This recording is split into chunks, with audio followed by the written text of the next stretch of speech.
Hello, everyone, and welcome back to Rotten Tomatoes is Wrong. It's your girl, Jacqueline, and we're here with another episode to kick off the Christmas season. Mariah Carey is in her full bag, ladies and gentlemen, and we are here with a family-friendly film that we feel the critics were a little bit unfair to.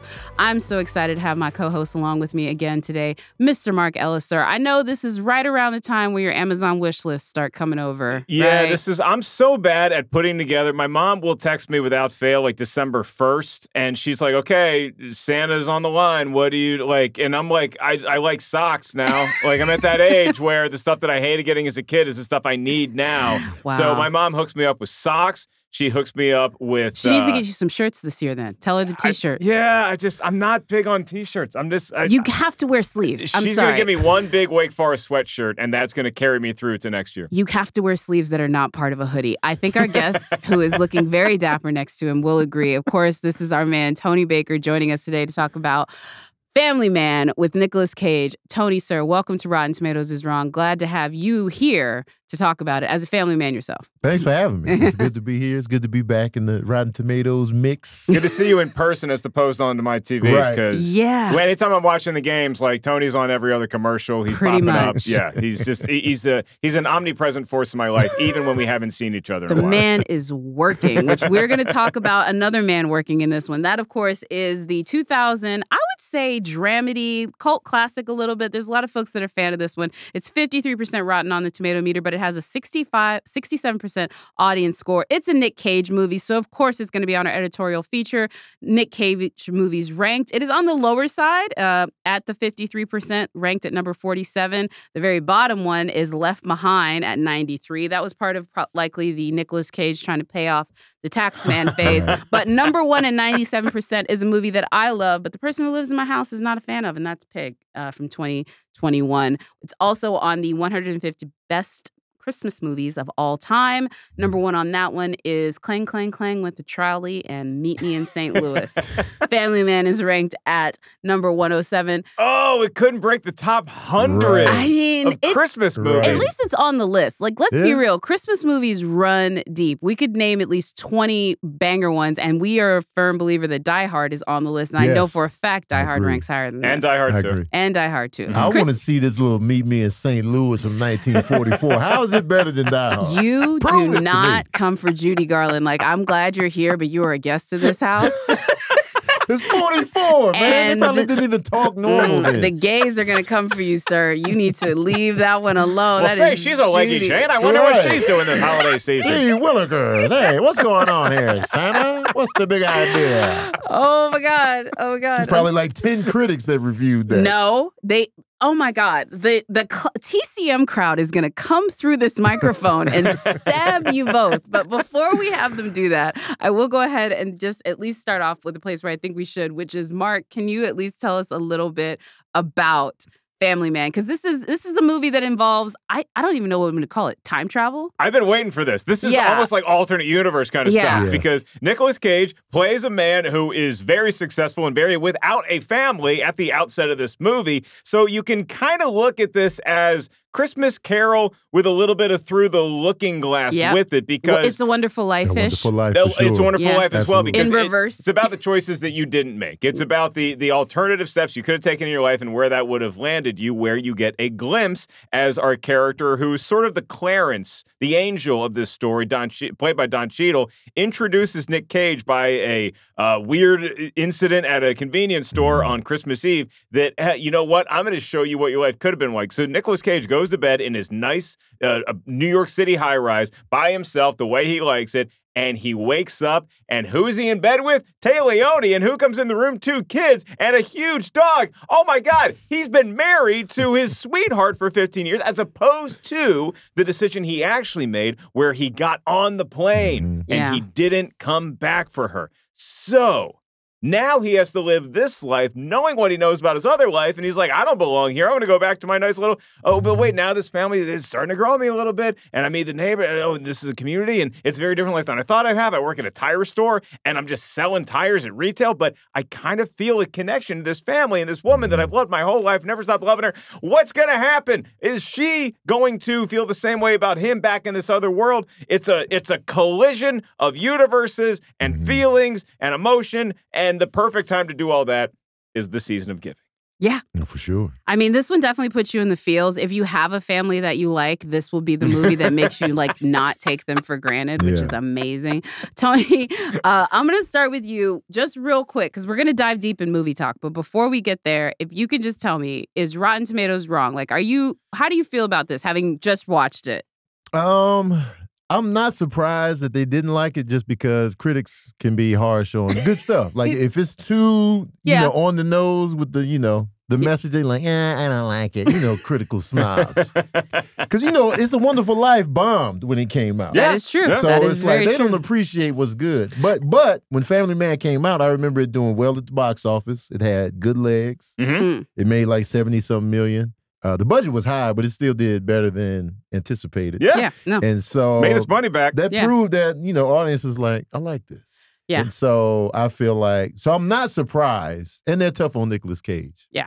This was also in the $20 million Nicolas Cage realm, too. I should be very clear. This is when he started making his bigger paychecks. He had become an action star off of The Rock in the mid-90s and Con Air and Gone in 60 Seconds and stuff like that. Yeah. And something that I noticed, because I haven't seen this movie in a minute. I came to this movie late, but I hadn't seen it in a minute.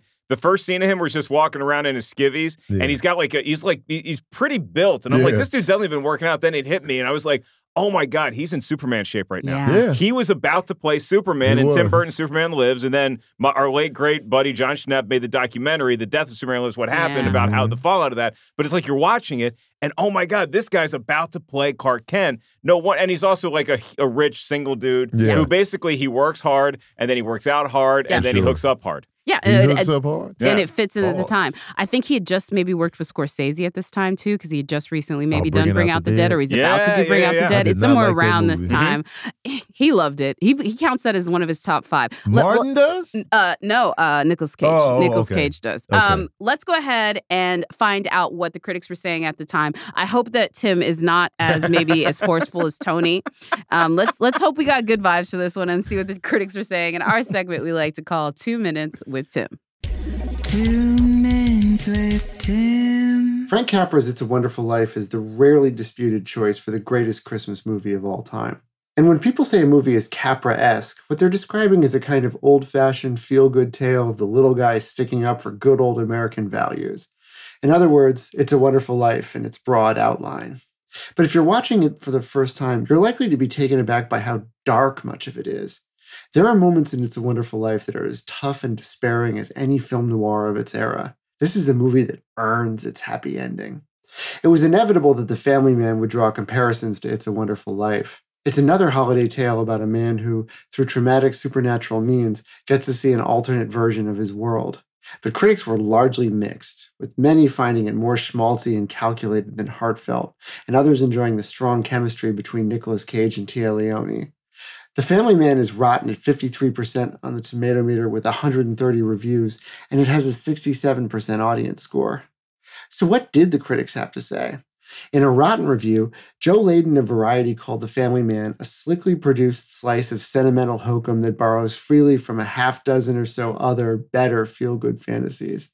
However, in a fresh review, Paul Clinton of CNN.com wrote, yes, this movie is schmaltzy, but so what? It's also heartfelt, a great date movie, and perfect for the holidays. The Rotten Tomatoes critics' consensus reads, The Family Man's earnest attempt to remind audiences that It's a Wonderful Life too often steers into schmaltz, although Nicolas Cage and Tia Leoni's romantic rapport adds a dash of sincere sweetness. So that's The Family Man. Merry Christmas to all, and to all a good night. Back to you, folks. Just like our little tiny Tim. I love it. So great. I kind of like schmaltz. I take this even a step further than Tony. I think this definitely is a fresh movie. I think Rotten Tomatoes is wrong.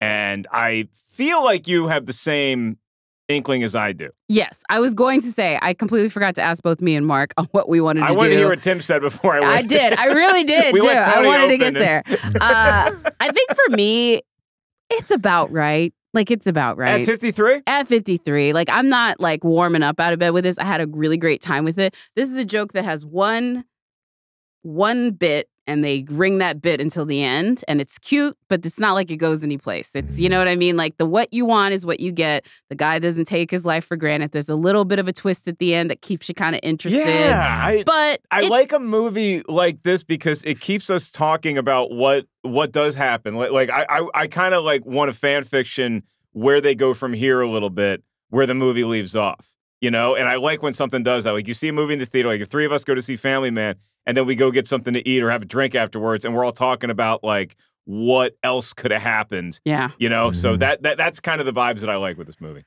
Again, it's not that it's bad schmaltz. It's just not schmaltz I particularly think is that great. There's better schmaltzy stuff. Like, What's Eating Gilbert Grape is schmaltz to a certain extent, and it's better than this. Like, because he takes his family for granted, and then eventually he loves it. Very different, but I see what you're saying. Different, way different movie, but I get it. And for me, it's like, 53%. It could go up to 60.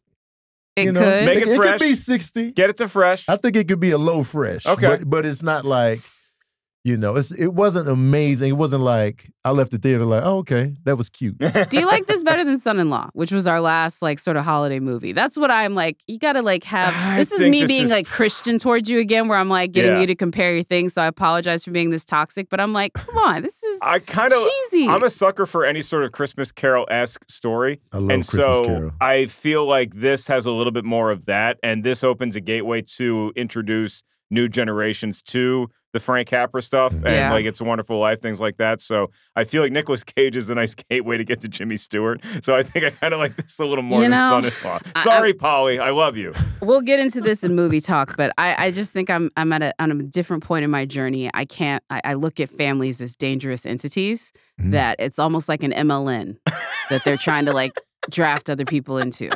The oldest MLM is motherhood and families. I'm not and disagreeing I'm not with going to you. let you come at me like this is Beachbody or Monette. Like, I don't care. I don't want to subscribe. And movies like this are the gateway drug.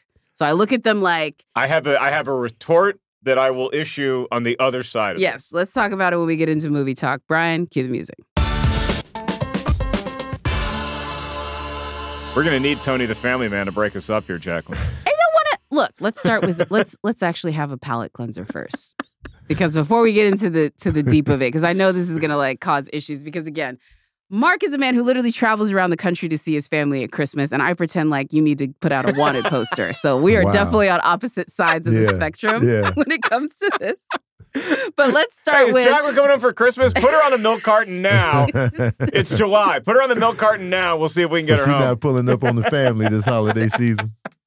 That's you. Let's move on to whether or not you're a fan of Christmas. I am a fan of Christmas movies, but as I will state in this, I like the dysfunctional ones. I like the ones that it's like, let's like, give me some mixed nuts. Give me some home for the holidays. Give me the type of family where you got to like bite your tongue in between. You know what I mean? The family stone. I was just going to say Family Stone, Give me that. Give me enmeshment. Give me John McClane can't talk to his wife, but he's going to pick up a gun. I am there. Enjoy it. Movie right you know what I mean? Die Hard really is. It's the best. Or The Goblet of Fire, where they leave the poor boy abandoned at Hogwarts. I think that one's done it like Christmassy. Like, people feel like Goblet of Fire is like a low-key Christmas movie because that was the year that he stayed and like they had Christmas there. Or was that Chamber of Secrets where they were in trouble? I feel like all of them are Christmas All movies. of them are like they that. Just felt like Christmas. Hogwarts has a Christmassy vibe. You get a frozen butterbeer and you kind of walk around. But on that note... Even Frozen, that family's more realistic than the crap they're pulling in this. This movie, it's kind of like the Harry Potter where like you're staying over at school. That movie with Paul Giamatti. I haven't seen yet, The Holdover. Holdover is amazing. Rave reviews. Yeah. And I kind of like those dysfunctional Christmas movies too. Yeah. There's also a soft spot in my heart for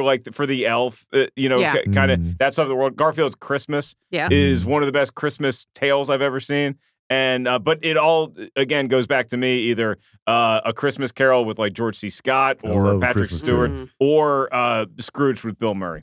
Scrooge. Oh, I love Scrooge. Dysfunctional though. I love Very dysfunctional, dysfunctional. and I I'm like about it. dysfunction. I lean on Christmas Vacation is probably one of my favorite. Another one. And it was just disastrous. There you go. You know what I mean? Yeah. I love it. Yeah. But So- see, it's funny to think about those two movies, right? Because you're looking at Ebenezer Scrooge and a more modern Scrooge, like Frank Cross is, played by Bill Murray in Scrooge, where he's looking at this alternate version of his life that would have been like the Griswolds, where like you're sacrificing a lot of income and a lot of work and like a lot of material possessions for this nice middle class family situation that you know Clark's just hoping on his Christmas bonus, the same way that anybody who lives in the neighborhood of Nick Cage and Tay Leoni, once they get into that situation, they're kind of the same way. Yeah. So it's fun watching them just get by, just struggle to make it, but they do it with a smile on their face and with a song in their heart. And I think that's where a lot of the critics go, the schmaltz. You do need to see the holdovers. It, again, is more my brand of dysfunction rather than the schmaltzy side of it. But I will also say, too, The Descendants, which is Hawaii Christmas, where mom, where mom gets found out to be... That's a Christmas movie. Because she's coming home for Christmas, remember? That's right. Anyway, so that I will say, those are the type of Christmas movies I like. Yeah. The other ones, I can't. The cynic in me is like, this is a scam. I got beef with one element in this movie, man. What is it? Like when he tried to go back to New York and do something that he loved to do, she kind of shot it down. I didn't like that.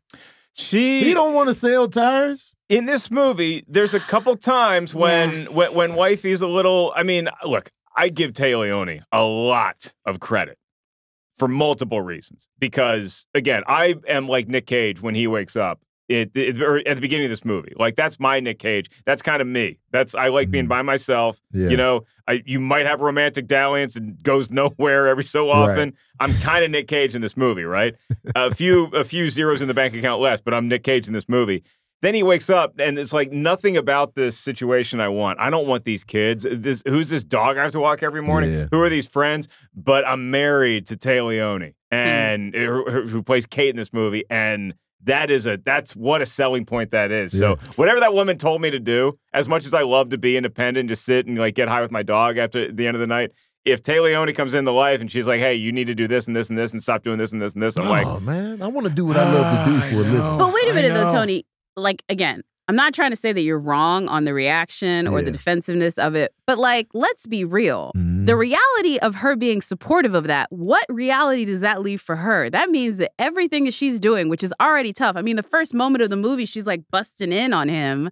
Like, oh my God, I gotta pee. I need to get away from the kids for 2 seconds. Here, take this. You know what I mean? This is clearly a frazzled, overworked mom who, although she is not the businesswoman that we meet at the beginning of the thing, that chick is still in there. And so you don't think she wakes up some morning wanting to be in Midtown Manhattan taking martinis at lunch? And so like him asking that, like, wouldn't you be like, be for real?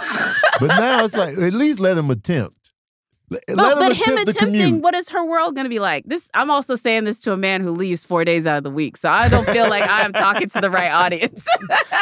Because I'm a firm believer you got to do what you love to do in life. Fair. And you know, some people can balance family and that at the same time, and I know it's a struggle, but you know. I know she got blindsided by this decision, right? It was a big decision. Right. No. Because basically, this is the point of the movie where he started to embrace who he is and that he is this family man and that this is sort of something that he did want for a long time. Yeah. Right. He's married to the person he's never not been in love with. And then, you know, you come with the kids and the kids are okay. And I kind of like walking the dog after a while and whatever. Right. So he's accepted that, but then he gets this out of the blue opportunity to prove how talented he is in this other world and to take his family with him. I mean, again, I'm all for Kate saying, like, what the hell are you doing? Moving our family to New York? This is crazy. That's No, we're step. not doing it. Then he drops the bomb. It's going to be double the paycheck. Yeah. And I get a big Christmas bonus. It's guaranteed, unlike Clark Griswold's. And it's like, we got to at least think about it. There's a conversation you have. His family's in New York City. Not going to pretend that it was not something to be contemplated, but let's not keep it real. The life changes. The life changes for her at the end of that. And I'm not saying that's nanny money. We're not saying that's nanny money because I would be like, is that nanny money? In which case, let's pack up the kids and let's go. That's nanny money. But just this is 2000. It was before the first economic downturn. You're probably right. It is nanny turn. They could buy a condo for $100,000. This movie does such a great job, though. And something we were talking about right before we hit play on this stuff is like it does such a great job of painting the picture of how a single bachelor dude lives in the city and how non-conducive that is to raising a family. Just the environment that he wakes up in, where it's just cold, static, set up exactly the way he likes. But you take a kid in there and they're bored out of their mind. There's like nothing to do. 100%. There's hazards everywhere. There's sharp corners. And it's like, this is the antithesis of the family home where we can move in and grow old together. And this is leaking and that's broken, but it's ours. Tony, I'm going to talk to you. This is why I think the movie is fine where it is, and I'm going to ask you. Just name some of the movies that you notice this movie rips off in it. Because as you were talking about that, I thought of like 3 more. So we know it's like, It's a Wonderful Life, very similar. But there's more. Like, I got one. 17 again. There you go. Oh, wow. Didn't rip it off because it's after, but like very similar, like that vibe of like, or big, like, going back in time. Yeah, sure. Vice versa. Vice versa. A perfect example. What else? What else we got that it robs from? There's like a ton. There's been movies that have come out since then. No, there's ones that before. American Psycho, because his opening office, tell me that's not Patrick Bateman's lair. Wow. Tell me American that's not Patrick Psycho? Bateman's lair. Paul Allen's card? A very American Psycho. This guy listens to Huey Lewis. I'll say that. Thank you. Yeah. So, like, That's again, wild. like, look at, and then we said A Wonderful Life. We said that. Also, A Christmas Story. Ebenezer Scrooge, and like going to see his different versions of his life. It's definitely a Christmas Carol. Yeah, for like sure. Christmas Carol. Yeah. I said Purposely. Yeah. Yeah. How many other movies does this thing rip off? That's why I can't like give it. It's kind of a Franken Christmas. I think the thing that That's fair. separates it is, and even the critics who lambasted this movie, who gave it a rotten review, even they had to admit that the chemistry between Cage and Leoni is what sells this movie. And I think that that's the attraction for somebody coming at it like me, who historically is not a relationship guy. Like, my record is 2 years, okay? I achieved that in college, and I achieved that with Molly's mom. And since 2017, it's been pretty much on my own. Now, there's been instances, and there's been like datings and stuff like that. That's a Since lot. I actually had a girlfriend, yeah. And I don't feel sad about it at all. I actually kind of love it. But there's this allure to having like a teammate in life. And that's who these folks are. Like, you can tell, obviously you can tell that they're in love. And I love any movie, which again, this does borrow from a few, any of those rom-coms where at the end, it's like, she's at the airport. I got to catch her. Can I get there? I care. Hey, Tony plays the cabbie. I'll get you there in 20 minutes, Jack. And, it's like you hope that you can make that work because you love this person so much. Yeah. I don't know that person's out there for me, but just the alternate universe aspect of it, I think is appealing. I think it's fun sometimes, and it's usually around the holidays. Yeah. You just sit and you're like, where else could my life have gone if I had taken that internship, if I didn't decide to pick up a microphone in front of people? Where could my life have gone? And that generally leads me down the road of, I probably would have been settled with a family. Yeah. Yeah. Is that, I mean, I hate to say it, this is the midlife crisis movie, though. And I really feel that I am in the wrong audience for this. Like, this movie's not made for me. This movie's made for y'all. And this is like, you met the right guys. I feel like I am like a guy talking about Barbie right now, and I should be out of this because in really truth, like, this movie was made for y'all. Written by David Diamond and David Weissman. I have a feeling they were working some stuff out. Oh my God, I just saw who directed this. I just saw Brett Ratner, baby. No. Rush Hour. This is definitely the midlife crisis movie. That dude. With Brett Ratner doing Brett it? Ratner. Yeah. I get it now. I know now. By the way, I want everyone to please like hit us up if you think I'm right about this, because I really think I just cracked the case.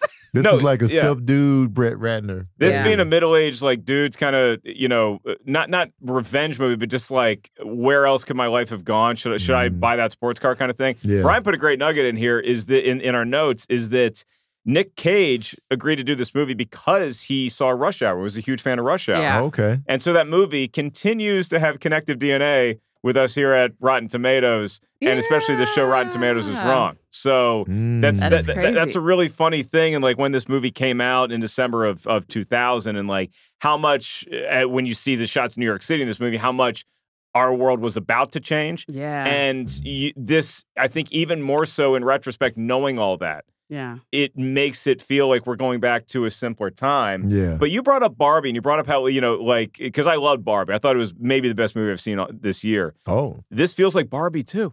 Yeah, because you're taking somebody out of their comfort zone. Where Margot Robbie wakes up and she's in the Barbie dream house and she has this Barbie life and she does Barbie things and that's her entire world and she loves it. And you put her in a different universe and she's like, I don't know how to feel, but maybe I do belong in this world. Right. Yeah. No one else it robs a little bit from? Labyrinth.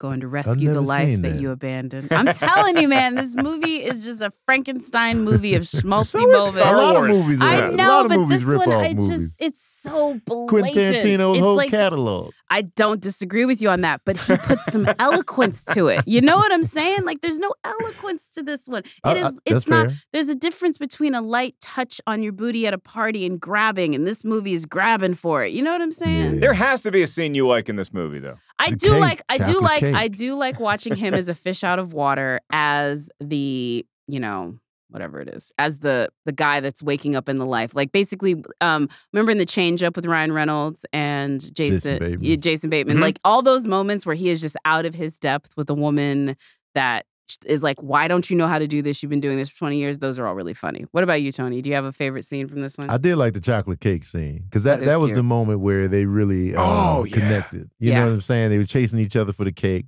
And then there's food involved. And then, that was the moment. Because, he was out. He was 1 foot out. He was he was thinking about hooking up with that girl in the red dress. And Jeremy was like, what are you talking about, man? And so I feel like that was the moment of real connection with them on that, aspect of it. And it was like, and just seeing that personality right there, I was like, I like this couple right here. And we see them run the entire gamut of his character in that one scene, which is why it's so perfect, is because he comes home and all he's thinking about is that chocolate cake. Because as a single dude, nobody's stealing my chocolate cake. I'm opening my fridge and whatever I ordered now. Yeah, right. It's like whatever we grubbed up the night before is still going to be in there. It's guaranteed. And now this stranger is eating my chocolate cake, but you realize through in the span of watching her eat it and take it and this playful banner, I love her even more than I love this chocolate cake. And then we get a tease of 9.5 weeks. And then he says the wrong thing and realizes he's still out of his depth. And so we still have some work to do. That's a great scene. I love the Christmas Eve party scene. Oh, yeah. Because that is every Christmas Eve party that I went to growing up as a kid. My grandma threw like the big in-town in Roebling, New Jersey, New Year's Eve party where like all the neighbors would come in, and it was not a big house. So it's like everybody's just kind of packed, but you're seeing relatives and you only see them that time of year. And you find these little corners where it's like, oh, I'm safe with you three. I can now I'm in a safe space. It's like, and the guy who's eating chicken wings because he's got his bypass in 2 days. Oh, and he's man, like, for sure. It feels so like that small town. Yeah. Like this should be Green Bay, Wisconsin. Oh, wow. Why are you doing that to my city? I hate Green Bay. It just that's what this feels like. It does feel more like that. Are they in upstate New York when we Jersey? They're in Jersey. Jersey, because they're hoping the Nets can turn it around with Keith Van Moore. Moore. Jesus. That definitely days right there. The one thing I will say about this, and you mentioned it too, is Jeremy being his thing. There's some great supporting cast in this, which also really sort of make this movie. Also, the kids are adorable. The kids were like really cute, but the Jeremy Piven of it all, and we were talking about this the other day. You think this is his best, This is apex Jeremy Piven because he had such a great run of being the best friend in romantic comedies, whereas usually next to John Cusack, like Grosse Pointe Blank or Serendipity, but he's also just great here when he shows up, and it's just like he's just that perfect sort of second banana guy you can lean on in certain scenes, like the bowling alley scene, where he has to do what he thinks is a solid for his friend because his friend, who he's known, the Nick Cage that he's known this whole time, talked him out of a similar thing the year before of not cheating. And like, again, it goes back to that. This is probably written by dudes going through their own midlife crisis. Yeah. For sure. Again, I know that, it's like, oh, I get this, like, it's so not for me. And let me tell you, I was very entitled to this movie. I was like, I don't get this, why this works. I don't even remember that it was directed by Brett Ratner. I would have been harsher on it. I would probably have been harsher on it if I would have known that. I'm sorry, whatever. He started it. And everyone knows what he did. You did not start it, Jacqueline. He started it. Luckily, he's canceled, so I don't have to worry about it. The thing I will say about it is the whole premise of this movie not being for me is because if I woke up with a whole family, although I would be upset about it, it wouldn't be like something where I was like, I don't know who this person is. I would be like, we made some poor choices, but I wouldn't like, I take care of people now. You know what I mean? Like it would suck, but I wouldn't like die about it. What would you do if you woke up? Another fun question to ask is like, how would I handle that situation? Yeah. I think y'all both know how I would handle that situation. And I would do my job and I would suck it up and I would be the best goddamn small town dad. And I would love the kids and I would cherish my dog walks at night by myself. And I would worship my wife for the goddess that she is. And I'd be like, okay, this is it. This is it. This is a lot you do.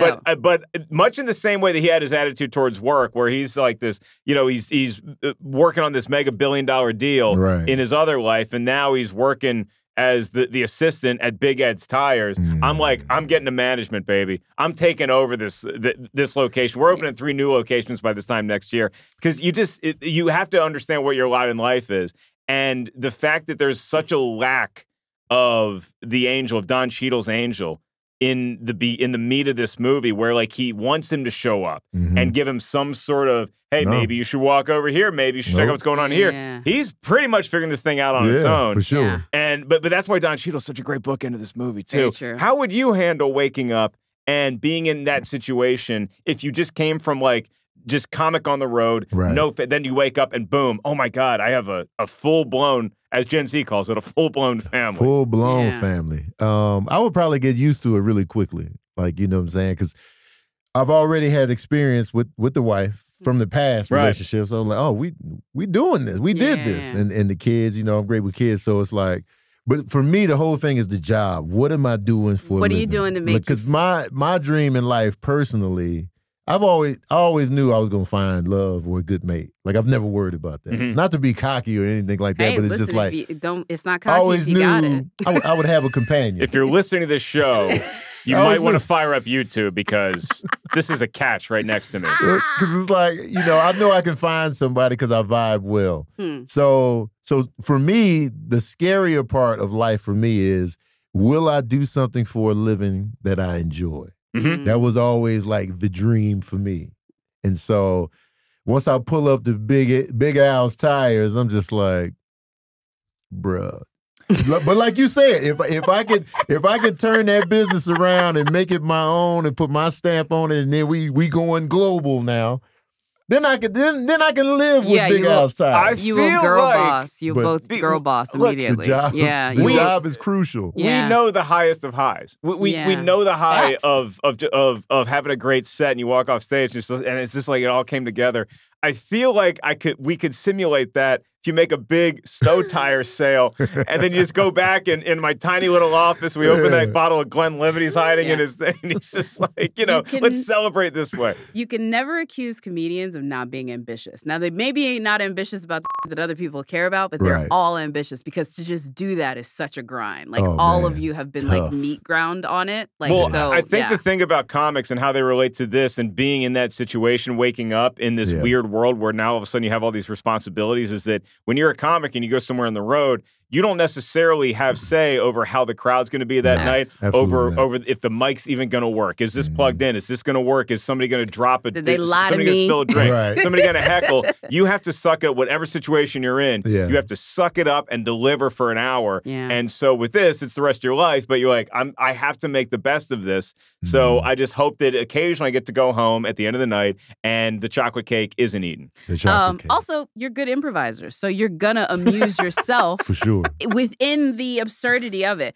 I will say, on the other side of it, I would do it differently, in the sense that I would look at this as a chance to just make this my game. I would Captain Fantastic. Like, I would take the kids out to the country, and we would be homeschooled. Like, everybody already knows I am just like one global event away from like being the Unabomber, basically, without the propensity for violence. Like, it is there. My desire to leave the world and grow in the dirt has been within me since I was a child. Like, since I was a child, I used to like say, I'm going to have a little farmer's market. We made mud stuff. Like, this is my stuff. Like, these are our crops. And I didn't need to do that. I was 4. You were a little Matt Damon making potatoes on Mars. Right. This is the thing. These are my crops. This is definitely the thing. And so I know that's what I would do. I would get those kids to like Amish country, and we would make honey. Pennsylvania. And we would be the weird hippy dippy kids. Yeah. Like, I know that. But what if your spouse is like, what are you doing? doing? Right. I mean, I'm sure she would, and crops. I know that they would. I'm sure it would be like that, but But the whole point being is that you're saying we're going to give them a better life. The spouse I would have would be just as stressed as Tia Leoni and be like, we're about to take all the stress away, baby. We're about to live a simpler life.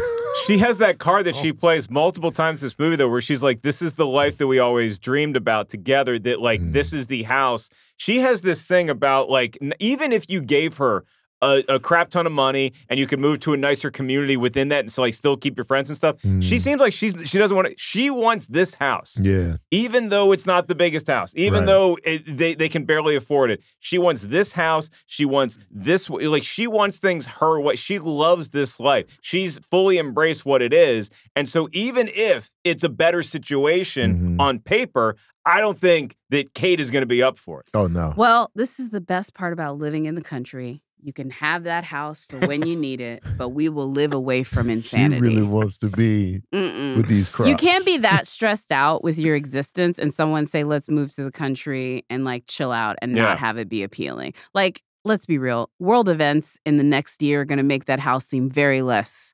marketable. I guarantee you. That was the plan before 9/11. I bet you after 9/11, I could convince her to move with me to the country. I mean, yeah. Oh, the 9/11 when like, this came listen, out. Again, world events. Right. World events. I do think it's funny that this movie was buried by Castaway. Oh, yeah. Castaway? Yeah. That's the life you want, though. No. You but want the Wilson. Oh, I want the Castaway She life. wants Yeah. the Wilson I'm right there with I you. mean, but that's roughing it. I'm not trying to rough it. I'm trying to have access to Amazon. Let's be real. If I had proof I could start a fire by myself I'd be fine living like Castaway. Were you not That's a Boy my biggest Scout? worry about that is, like, can I start a fire? I think we could. It looks You extremely can't? difficult. I've never done it. If only there was a game show that stranded people on an island and saw, oh, wait. You should be on it. You should be on it. No, I don't know if I could do it now, but I know the stuff to make it happen. Like, I could go investigate how to do it. Yeah. Like the From your various crop growing Yeah. experience. Also, if I just had my Crops. if I had my glasses, I could do it. Oh, the glasses. You could do it with your glasses. Oh, with the Yeah, you could do it. magnification. You could do it with your Good glasses. luck If you- having those glasses survive the plane crash, Fair. onto the life raft, Fair. onto the miles. I hope a whale brought the glasses, shot it out of its blowhole, and landed on. Not going to pretend to that, but if we had sea glass, we could polish that down. You could make glass Man. that way. Castaway buried everything, though. I mean, it was a huge movie. Yeah. This got buried by Castaway. And What Women Want. And What Women Want. That was a big one, too. Yeah. That was I mean, a huge holiday hit. I just remark the days where you could have 3 movies debut and everything in that list made over $100 million. It's crazy. Yeah, That right. is not a Movies thing are making now. money then. Yeah. And it's a holiday season. That's the prime box office season, so everybody can eat. I will say this before we get out of here. I think I like put it on the Disturbed one. Is there a holiday movie that's like part of your staple? Is there a holiday movie that you try to see every year? Yeah. Which one is your holiday like it's in your top rotation no matter what? I have 2, actually. Every Thanksgiving, I like to watch Planes, Trains, and Automobiles. That's already, great. Already watched it this year. Co-signed. Yep. Christmas Vacation. Mm. And I watch Home Alone 2 a lot. I like Home Alone 2 better than The one with Trump, really? Yeah. Wow. You just all of that. He's not you just the threw star of the Trump in there. I movie. know he just comes I through just real between quick. the 2 Home Alones, I'm gonna pick the first one because come on, it's the same. So you just because Trump rolled through, it's the same story. it is the same White story. But boy- you got Tim Curry in the second one. That is a fact. Doesn't discount that. The first one, you have the fake classic film movie, which I thought was a real movie for the entire time that I watched that yeah. movie until I think we covered it and I Yeah. found You out get it's a the fake sequel movie. to that in Home Alone 2. You do? Because he You do get plays the it in the sequel. Yeah, that's hotel right, room and that's freaks right. out Rob Schneider, And the too. pranks are funnier to me in the That's second fair. one. I laughed harder at the pranks. For some Okay. reason. If I've had a couple of pops in me, then I like Home Alone 2 better, only because the Sticky Bandits are hilarious. Mhm. And but if I'm watching it sober, I think the first Home Alone gets me in the feels a little more. And the second one, it actually hurts watching the stunts after a while. Like Kevin he's literally trying to murder these For people. sure. Yeah. Which he has every right to do. Every But right. my God, I mean, like Yeah. after the first injury, these 2 should be in the blue tent in the NFL. But why are they and still coming back? Like, that's my whole thing. Like, Because it's a kid. It's I a mean, kid. There's no way a and kid again, can beat us. after so many licks, you don't get them back. Yeah. You just lay down. No, they know they have to take this kid out now because this kid is going through He'd be a puberty, mass and murderer. we're turning this kid into Rambo. Yeah, he's going to be a mass murderer. What's your, like, OG stunner. My mom and I have kind of like, it's not a hate watch necessarily because there's parts of this movie we love, but we also love kind of mystery science theorying our way through Love Actually. Really? Yeah. I've never seen that movie. There's certain storylines that are so good and or funny and or touching to them. There's other ones where it's like, dude, this is creepy. Yeah. And this is so, but there's moments in it. There's moments, and you're gonna know what's good and what's bad. Watch it, and then hit me up after you do, because I'm curious for like everybody has their own relationship with Love Actually, and I also just love the house swapping of the holiday. The house swap. Yeah. So I was gonna say the holiday is my I like the holiday. very go-to one. Also, Bridget Jones's Diary that opens on New Year's Day because I'm actually more of a Thanksgiving, New Year's Day girl. I love Thanksgiving. I love New Year's Day for Bridget Jones's Diary and also for The Apartment, which is a New Year's Eve movie. So I have those are my holiday movies. And I would say the holiday is the Christmas one. New Year's Eve is The Apartment. New Year's Day is Bridget Jones. Okay. I mean, we know, clearly between the three of us, we know how to holiday correctly. Yeah. So but there's not a Santa in sight. We'll let Tony organize the Thanksgiving festivities next year. He seems to be championing that. We'll come to his place and watch football. Christmas. I'll handle Christmas, and then Jacqueline gets to ring in the New Year. Yeah. I will make it happen. That's a good time right there. I got Black Eyed Peas on deck. All right, that is going to be it for us Good in luck. Movie Talk. Let's go ahead and get out of here. But before we do, Tony, I was going to go ahead and say, where can folks find you and what do you have going on next? If you happen to be in the Tacoma, Seattle area, I will be out there December 7th through the 9th at Nate Jackson's Super Funny Comedy Club. I will also be in San Francisco the following weekend at Cobb's Comedy Club. And then I will round out New Year's Eve weekend in Orlando for 2 nights, and then New Year's Eve in Tampa, Florida at the Improvs out there. So those will be my last cities for the year, and I'll be off the road in 2024. So if you're anywhere in those areas, come see me before I go on my little hiatus, if you will. You doing the 3 shows New Year's Eve? I'm doing 2 at Tampa. Okay, I'm doing 2. The 3 did shows the 3 is a last grind. It was disastrous in Virginia Beach last. Tired? At the Funny Bone at Virginia God. Beach? I did the Funny Bone in Virginia Beach, New Year's Eve. Disastrous. Why? The energy was terrible. Oh, I get it. It was terrible. I felt like they wanted to be somewhere else. 3 shows is tough because the last, the first one's earlier than you're used to. It's like 6, and then it's like 8:30 or 9, and then you got to get that crowd out. Food. Yeah. They had full meals, turkey, dressing. They were sluggish. No, the itis was there. No, I did New Year's Eve at a comedy club that shall remain nameless because I love this club, but they handed out the things people would not. You can't give that to a room full of drunks. Right before midnight and expect to have any jokes land. It's like the whistles on Arrested Development. Okay, we're going to need to get them all back. Mark, where can folks find you? Because I know you got some tour dates coming up. After you check Tony out in Tacoma, a couple weeks after that, you can come on down to Seattle, Washington, where I'm going to be right before Christmas, the December 22nd, 23rd. In Seattle that weekend. You get tickets at markellis.live. More touring in 2024 because Tony's taking some time off, so I got all the spots. Get my spots. Get my spots. The life of a road comedian. And check out our show On the Street on Rotten Tomatoes. You can find it on social media, Instagram. I've had so much fun. We have a great crew. They give me a microphone and way too much freedom to just roam around the streets of LA. Hopefully we get to take that on the road soon. Yeah. So if you're around Southern California, you see me on the street, I'm probably asking you about movies. Come hang out. It's a great time. I love it. Very similar to that, be sure to check out our new podcast, the Awards Tour Podcast. It's hosted by me. For all of those episodes where you're like, where's Jacqueline? Why is she not here? She's probably doing some awardsy stuff. This podcast can give you guys a peek inside. We have some great interviews coming up. In addition to that, please always email us at Rotten Tomatoes is Wrong. RT is Wrong at RottenTomatoes.com. Be sure to subscribe, rate, and review wherever you find your podcast. And next week, I think it's going to be a fun one, sir.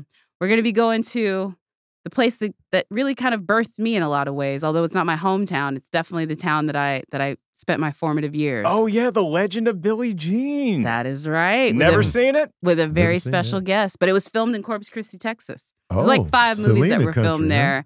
Well, this was Selena, right? This was the Selena country in the non-Selena parts is the best thing. Oh, wow. I can say. This is Corpus Christi of the 70s and early 80s. This is a different time. So do not put it on expecting some great Tejano music. Definitely not. Okay. We're going with the white trash kids of the lake towns of Corpus Christi, but it's I know a fun a little ride. something about that. Yeah, it's a fun ride, and we will see you all next time. Again, I want to say on behalf of everyone, our guest Tony Baker, Mr. Mark Ellis, and our producer Brian Perez, thank you all for listening, and we will see you all next time.